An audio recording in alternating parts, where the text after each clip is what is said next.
बहुत समय पहले की बात है। एक घना जंगल था। इस जंगल में हर तरह के जीव जंतु रहते थे।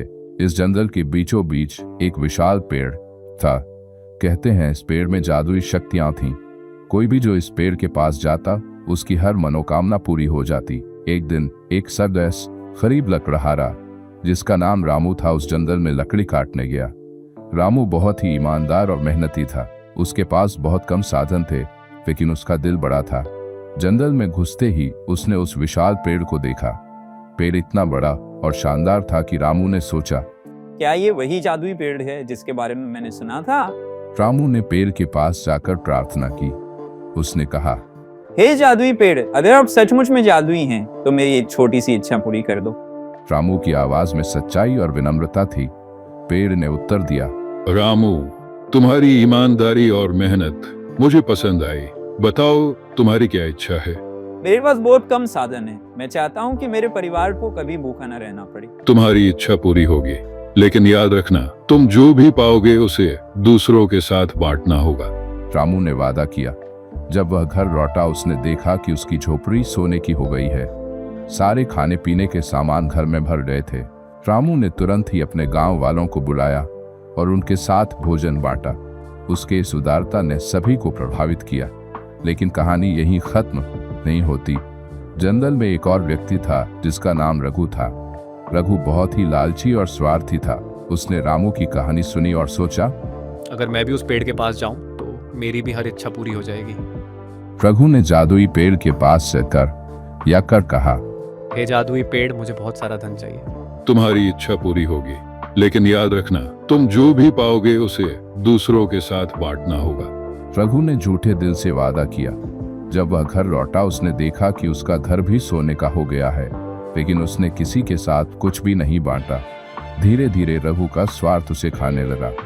वह धन दौलत के लालच में इतना डूब गया कि उसने अपने सारे रिश्तेदारों और दोस्तों से मुंह मोड़ लिया।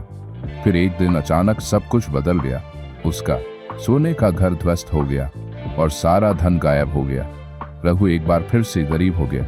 उसने सोचा, क्या मैंने कोई गलती की? फिर उसे याद आया कि उसने पेड़ के साथ किया वादा नहीं निभाया था। रघु फिर से जादुई पेड़ के पास गया और माफी मांगी।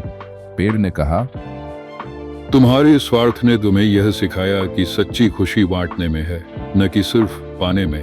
रघु ने समझा कि असली धन दौलत नहीं बल्कि उदारता और ईमानदारी है। उसने अपनी गलती सुधारी और अपने गांव वालों के साथ अपनी खुशियां बांटने लगा। इस घटना के बाद पूरे गांव में एक नया संदेश फैल गया। लोगों ने सीखा कि सच्ची खुशी और संतोष दूसरों के साथ मिलकर जीने में है। जंगल खा वह जादुई पेड़ आज भी वहीं खड़ा है। वह हर उस व्यक्ति की मदद करता है जो सच्चे दिल से दूसरों की मदद करना चाहता है। और इस तरह रामू और रघु दोनों ने मिलकर एक खुशहाल और संपन्न गांव की स्थापना की। उनकी कहानी आज भी लोगों को सिखाती है कि जीवन में ईमानदारी और उदारता का क्या महत्व है।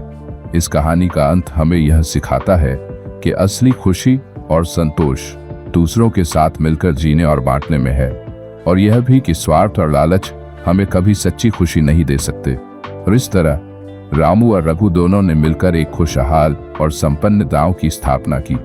उनकी कहानी आज भी लोगों को सिखाती है कि जीवन में ईमानदारी और उदारता का क्या महत्व है। इस कहानी का अंत हमें यह सिखाता है कि असली खुशी और संतोष दूसरों के साथ मिलकर जीने और बांटने में है, और यह भी कि स्वार्थ और लालच हमें कभी सच्ची खुशी नहीं दे सकते। जंगल की इस रहस्यमयी कथा से हमें यह संदेश मिलता है कि सच्ची सफलता और खुशी हमेशा हमारे दिल की सच्चाई और हमारे कर्मों में छिपी होती है। जब हम अपने और दूसरों के भले के लिए काम करते हैं तभी हमें असली संतोष मिलता है। इसलिए हमेशा ईमानदार और उदार बने रहें।